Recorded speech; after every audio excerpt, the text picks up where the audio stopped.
Ayağımız gittiğinde kolumuz belimizde, basımızı orta karay köpek, sola karay köpek aynalarımız gözümüzü cümbayız. 1, 2, 3, 4. 1, 2, 3, 4. Жаттығу аяқталды. Келесі жаттығу қолымызды алға қарай созамыз. Оң аяғымызды сол қолға, сол аяғымызды оң қолымызға. 1, 2, 3, 4. 1, 2, 3, 4. Бәріміз бірге жасаймыз. 1, 2, 3, 4. Жаттығу аяқталды. Ұрш, қане. Ұрш. Одай, ат. Қадас, аш қадасы. Сен болма сабақты Малика?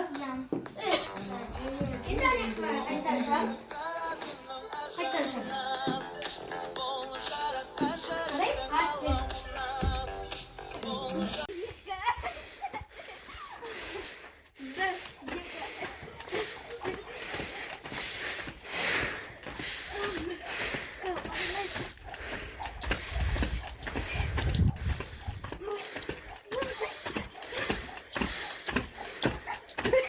Тәрбиенің қайнар бұлағы.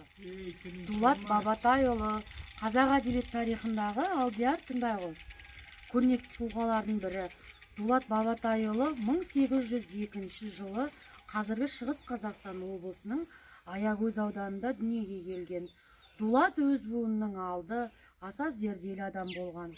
Ауыл молдасынан оқып, мұсылманша сауат ашқан Дулат ақынның өнерді ерекше қастерлеген аймақта өмір сүргені белгілі балалар. Бұл дөңгелектен андай гүл отырғызатын горшок болады.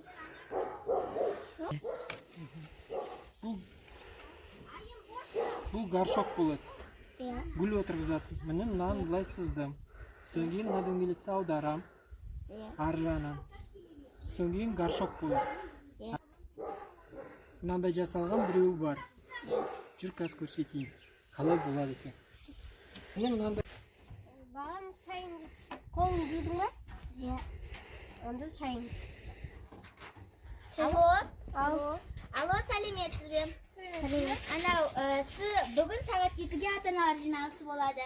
Сізге Дананың тәртібі мен сабағы жайлы айтайын деп едім. Сағат 2-де келіңіз. Жарайды, сағат 2-де келеміз. Аха, жарайды. Сабағың жақсы ма? Жақсы. Қазір біраздан кейін жиналысқа барамын, өтірік айтпаймыз. Қандай сабағыңды оқып отырсың? Математикадан не шықты? Сәлеметсіз бе? Математиканың да орында. Сәлеметсіз бе? Келіңіз, отырыңыз. Өзің шығарасың ба, көмек керек пе? Иә, мына қырларының бәрін тазалап. Сосын ішіне қаласау. Қағып алып.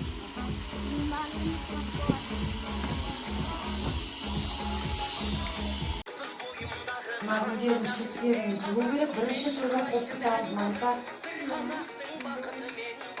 Мына мен қоп шыққандардың қиявер гүлдесі мен қопсық сұйықтан саңды.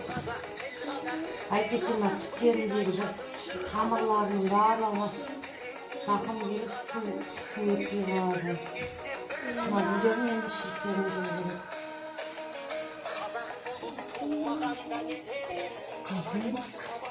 Аздан ғой көп қима жүре ма? Әйтсе тамырларына қара түнне құй. Жақсы.